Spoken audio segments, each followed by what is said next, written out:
On this week's edition of District Directions, we'll be joined by Mrs. Connie Blaney with a transition update, Dr. Judy Barber with a focus on learning, and Mr. Rex Suba with the pinpoints. Stay tuned.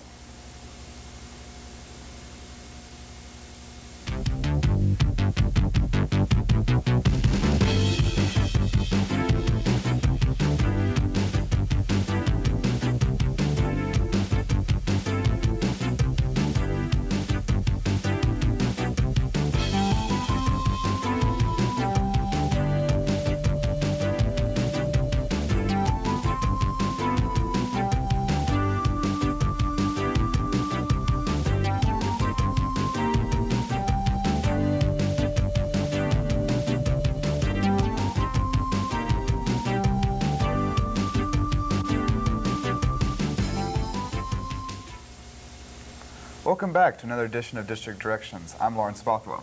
And I'm Amanda Patterson. Next to join us is Mrs. Connie Blaney with the transition update, where she is going to inform us all about the recent activities of the Board of Education.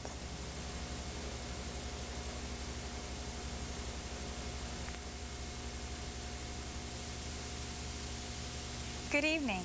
The Board of Education meeting was held on February 24th. The board meeting began with executive session.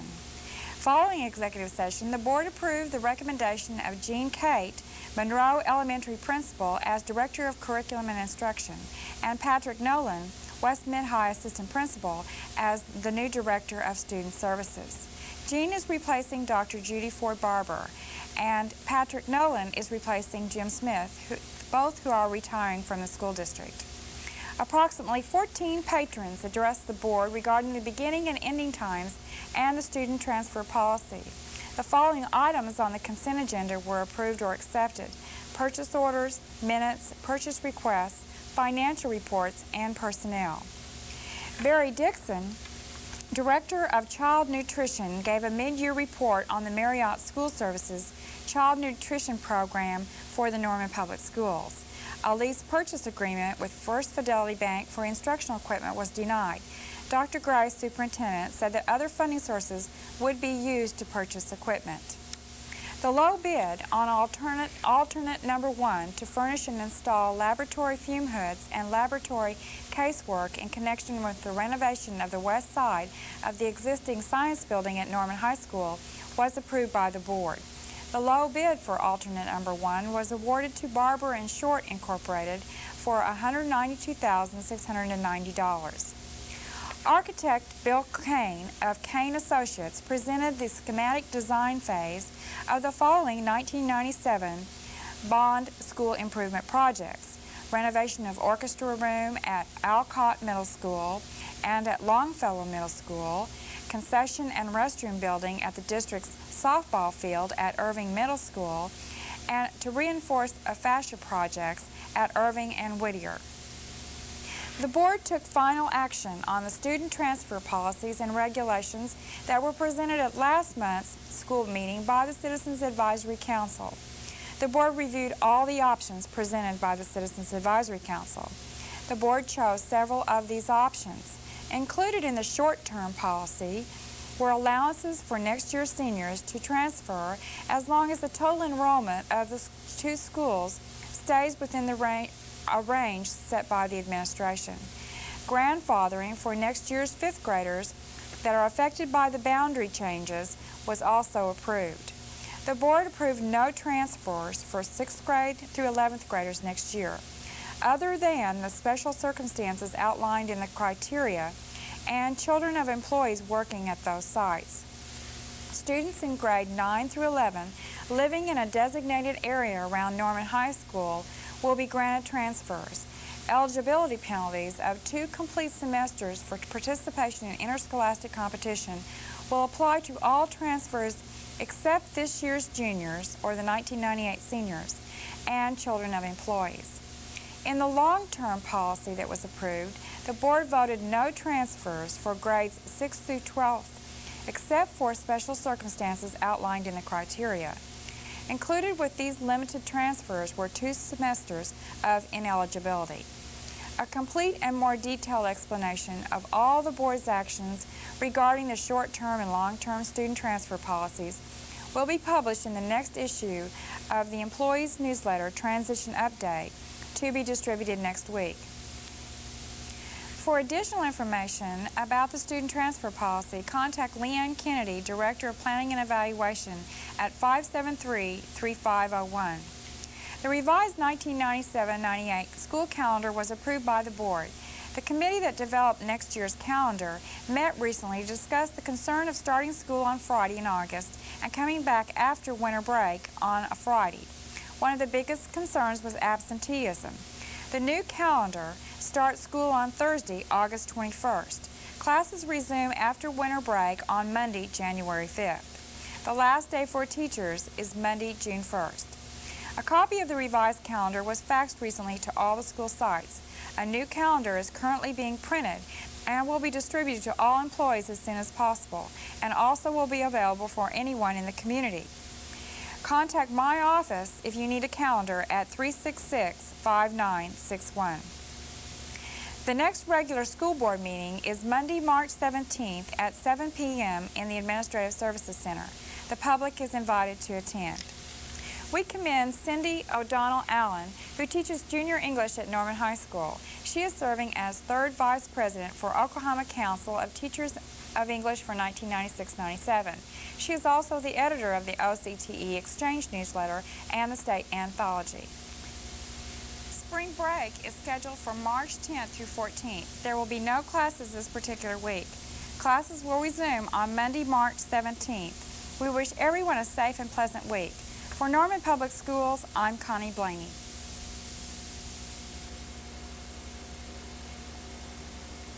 Thank you, Miss Blaney.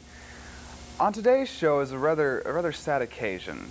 Dr. Judy Barber's Focus on Learning, this will be her last show. And she has been teaching in Norman since 1967. On the show today, her guest will be Jim Smith. And he has also been teaching here since 1967. So let's see what they're talking about. We would do that. We in the district were recently surprised to find out that two of our top-level administrators were retiring, and not in the far future, but immediately, like after spring break. And so to help us deal with the shock and find out what's going on in their lives and what will happen to us as a school district, my guests today are Dr. Judy Barber and Jim Smith, the Director of Curriculum Instruction and the Director of Student Services, respectively, both of whom are retiring. Now, sitting here looking at you, the assumption is this is obviously early retirement. So, why? Well, I don't know about early retirement because I've been in the district for 30 years. And as you know, our state regulations allow you to retire when your age plus your experience reaches 80 for when we started, and it's 90 now. So I'm there. And since I started at 14, that's probably why it looks right. That would explain that. And you started in your teens too? I did. I was 12. Okay. You have a few more years of experience.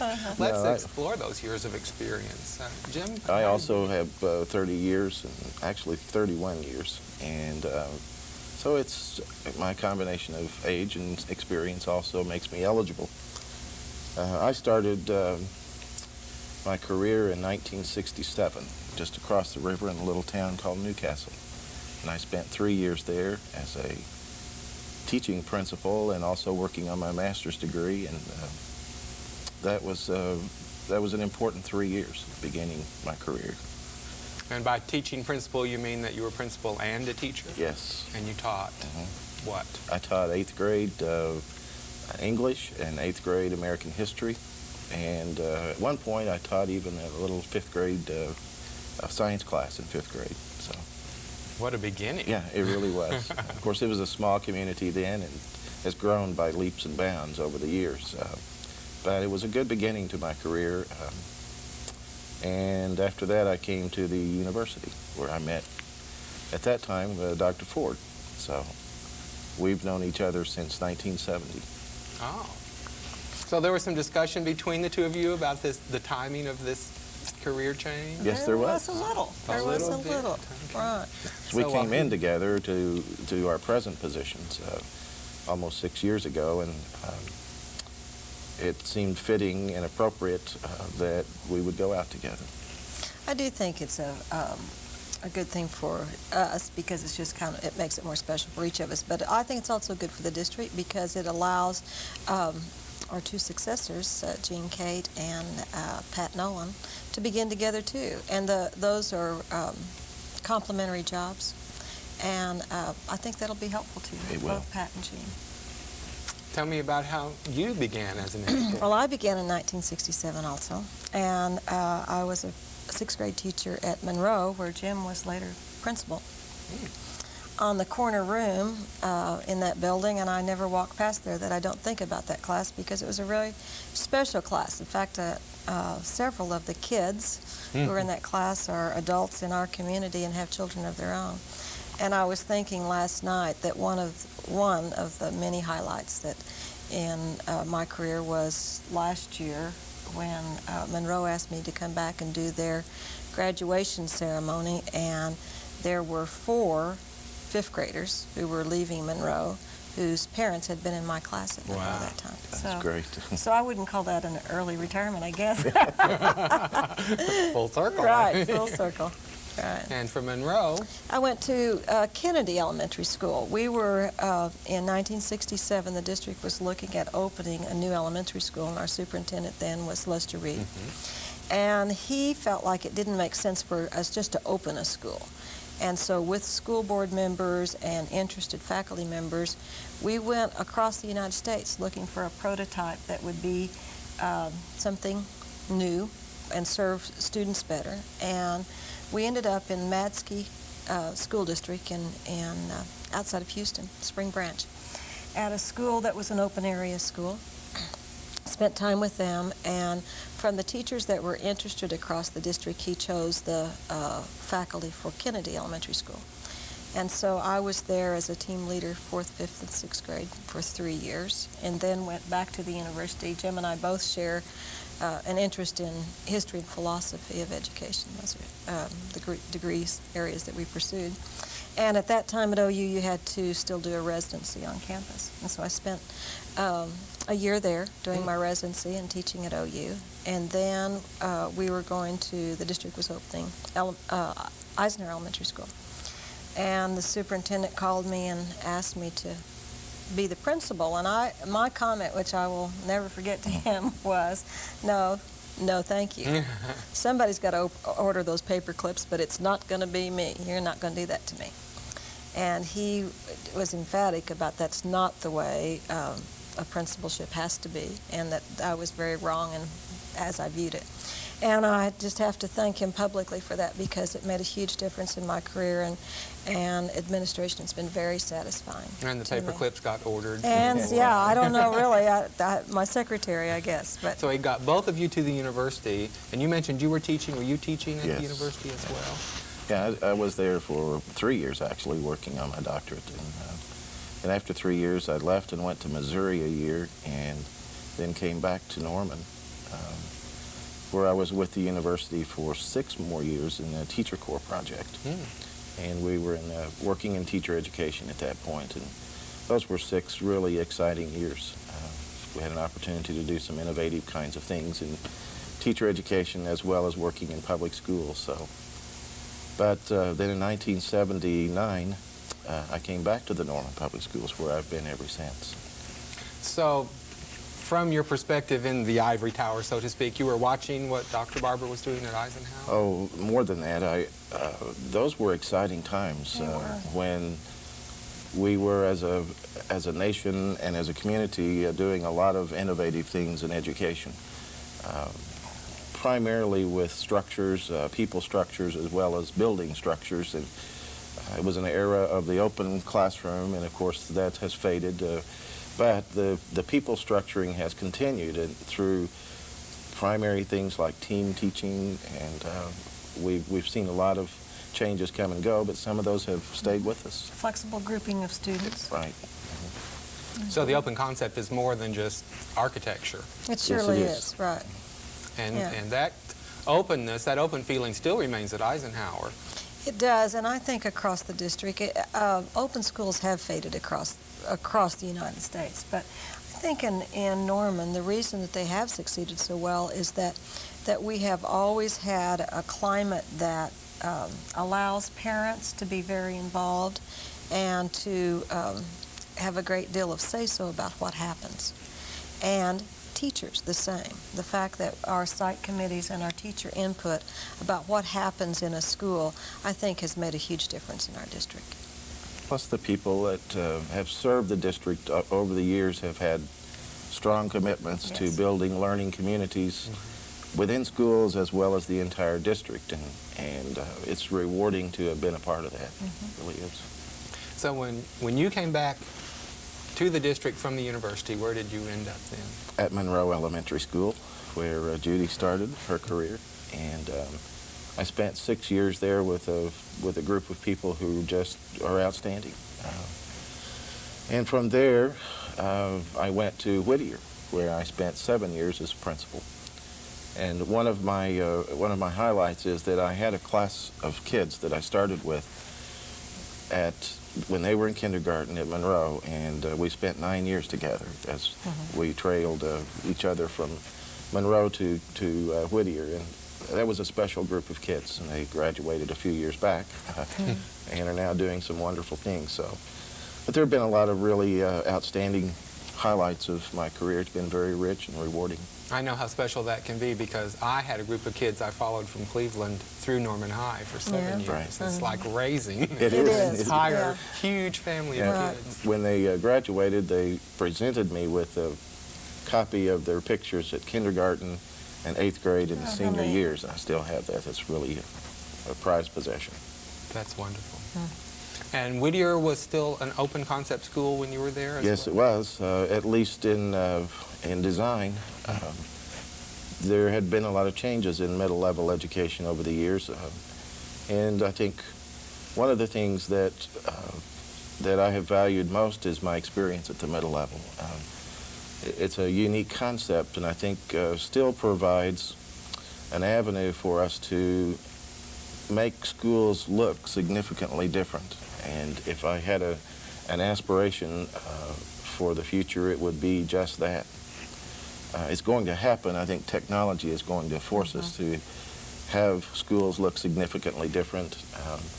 But as we continue to develop, I hope the middle school model will flourish. It right now is sort of subsided, at least in Norman, but nationally it's growing by leaps and bounds, and I believe it provides a type of model for us to look at community schools, and I think it will provide a model for what schools could look like in the future. Being open in the evenings, being more accessible to the community as well as to our students in a variety of different ways. That's one of the predictions I would make too, is that in the next decade we will see not only businesses but schools in a very different light. From using the evenings to having hookups at home to, Well, it's hard to even guess at it. When we talked about those open classrooms, they were school without walls, and now we're Yeah. using that term again. Yes. Right. To refer to the computer and the technology and the internet access to Right. schools that communities will have. So I have both of you as principals now, you at Eisenhower, you at Whittier, and then you make the leap. Is that the next step? That would be the next step. I was at Eisenhower for 19 years. Oh, That's my hard to believe. It is hard to believe. And the reason was because it was so enriching. I mean, there were opportunities to change, and I chose not to because I felt like I was continuing to learn so much in that environment. But it was after the 19 years, it is time, to make a change. And so when the reorganization in our district brought about these two jobs, it was with pleasure that I accepted to come down to the central office. And it was exciting to be able to work with Judy again. And Yes, it was. I liked also, the jobs were restructured somewhat to meet a different kind of demand that our district had for some K through 12 continuity that had been missing, I think, in So the jobs were restructured for us, and I think that for our successors there will be some additional restructuring. As the district evolves, there will be those kinds of changes. So in terms of background for the audience, before you took the jobs, there were two directors of instruction, one for elementary and one for secondary, each of whom did aspects of both of your jobs. Right. And so then they combined all of the instruction into your position and all of what we call student services into your position. Before we detour off memory lane, okay, you're both award-winning administrators, and I don't really want to talk about all of the career accomplishments you've had, but I want you to think about those flashbulb memories about your career, the thing that when you think, wow, this is how I spent my life, you get those images of just little everyday special things, not the diplomas or the citations, but those flashbulb Kodak moments that make your lives special. What was one in your photo album of memories of your career? Well, children come to my mind. I mean, specific children. For instance, before we came on camera this morning, Stephen Jimerson walked through. And what a special kid he is, and special family. And you can see from the tears, I think that that's the thing that has made the most difference to me is in a principal's job, you get a chance to really know a family because you're in touch with them over several years. And you get a chance to know the kids well for, a variety of years. And to watch them grow up, and Stephen's here at the high school, but there are a few who are beyond that and in the community, and to see their whole lives and have them take time in the grocery store, stop you and tell you about it. I think I'd choose that. And a lot of students come to mind as well. I think that we are so rich in the human resources in Norman that we sometimes take it for granted, but I will never take for granted the kind of parental support that we've had, and the hours and hours of volunteer time that some key people in our community are spending to make our schools what they are. And if I start mentioning names, I'll leave some out, and I don't want to embarrass anyone, but we just had some outstanding parents. But I think some Kodak moments in my mind are, first of all, some of the work that we did at Monroe in what we, at the time, called recreating the school. And it was a forerunner to what the school district actually became, our school improvement process. And we worked with Dr. Tom Gallagher, who came into our school as a consultant, and had a chance to just look at it, stand back and look at the school again. What is it that we're trying to do here? And how can we reorganize to serve our kids better? And so we spent a little over a year doing that, and that was richly rewarding. Then moving into the middle school and having a chance to revitalize the middle school concept and spending an enormous amount of hours reviewing that and trying to restructure ourselves to get it more in line with the middle school notion was also richly rewarding. Now, some of the human resources you mentioned are worried by the action you're taking. And we're hearing all sorts of rumors.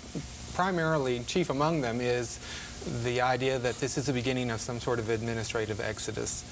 And there's something going on in the district that is encouraging people to get out while the getting's good. And is there any truth at all to that perception of the action you're taking? Well, I think any time that things are unsettled, and it's, I'm sorry people feel that way, but it is kind of gratifying to know that they at least know what we're doing. But anytime there's a change, I think it's unsettling to people. And we are, as we've said over and over again to the public, opening a new high school and a new middle school and changing boundaries, etc. But I guess the timing on our leaving for me is a good time to do it because it allows Jean and Pat to come in at a time that gives them a little lead time before those changes. And my decision, I wouldn't speak for Jim, but mine's a truly personal decision. Now, I am newly married and am going to lead a new life. And the retirement time allowed me to do that. And it's with a lot of regret and satisfaction that after 30 years I leave this district. And it absolutely has nothing to do with what's going on in the district. That pulls at me. But this was a true personal decision. And that is true for me as well. I think that it's an exciting time for the school district, and I will be watching from outside and continuing to have a key interest in what's going on in the school district. I think we're at another turning point for our school district as we look at how technology is changing the way we do our jobs, the nature of our jobs. There are new roles emerging, new teacher leadership that's emerging, and of course just the structures of changing from two high schools, 9 through 12, and to 4 middle schools. Those are unsettling for the moment, at least, but there is no sign for our school district except good things coming ahead. And I can recall in the 30 years that I've been doing this, maybe 2 years where a superintendent said to me that, well, looks like we're going to be okay financially. We're going to go through next year just fine, and we may have a little extra even. For most of the years, it's been critical. We'd go right down to the wire at the end of the legislative session to determine money. I don't look for that to change in the short term. So we're always operating under financial constraints. But for our school district, there is a strong heritage and commitment to excellence and to building a learning community, as I said. And this superintendent, we've had a chance to work with for 13 years now, is probably a key leader in enabling schools to accomplish what they need to do that are site-specific and offering the kind of leadership at the district level to support that. So I see the superintendents all working as a team to support sites and what needs to happen. I think it's a really exciting time for Norman. Each of you took advantage of an opportunity that it's not unprecedented, but at least it's unusual in that you did exit interviews as you prepared to leave. What was the purpose of that, and what do you think you accomplished with your exit interviews?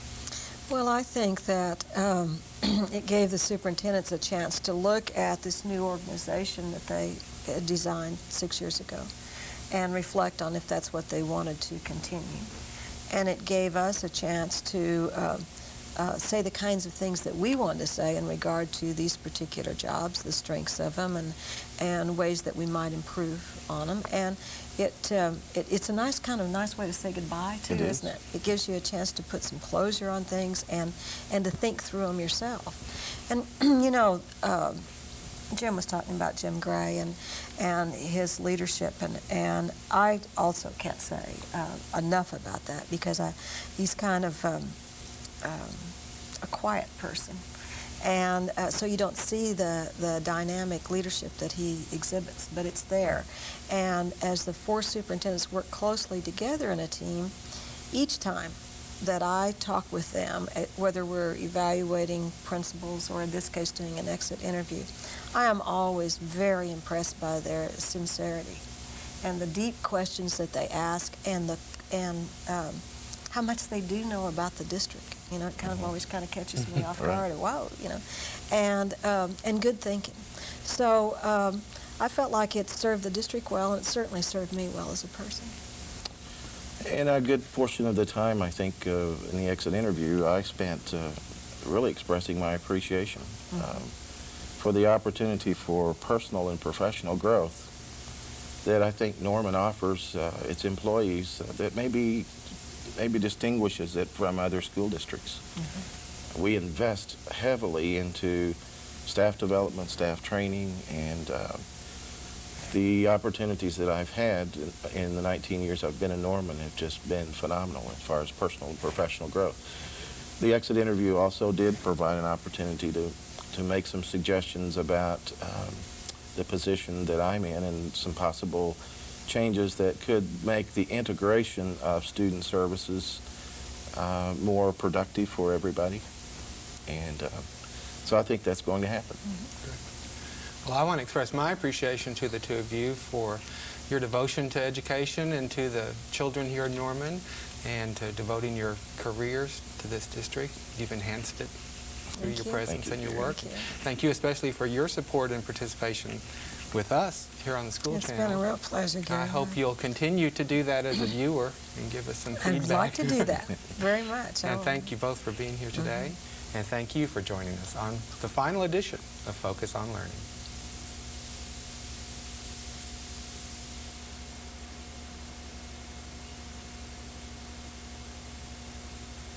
Thank you, Dr. Barber, and we sure will miss you. I hope you enjoy your retirement. Next to join us, though, is Mr. Rex Suba, who is a media teacher here at Norman High and the current president of the Professional Educators in Norman. He's joining us now with a Pinpoints.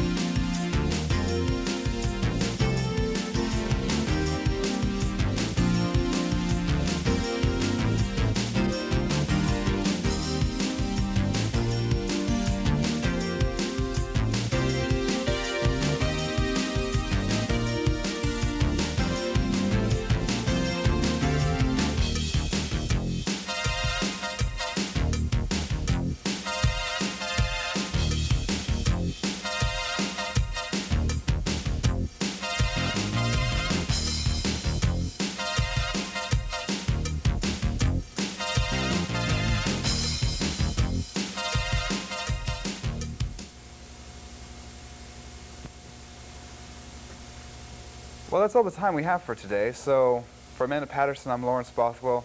Have a good night. Good night.